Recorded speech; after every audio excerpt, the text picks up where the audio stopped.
Polisi sudah mengamankan sopir mobil yang mengganti plat dinas saat mengisi bensin di SPBU di Kalimantan Utara. Sopir mobil tersebut ternyata merupakan tenaga honorer di lingkungan pemerintah Provinsi Kalimantan Utara. Polisi kemudian menindak sopir tersebut dengan sanksi tilang.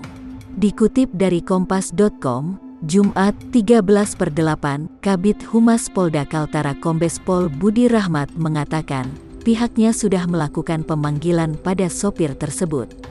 Budi memastikan, sopir tersebut bukanlah ASN melainkan tenaga honorer.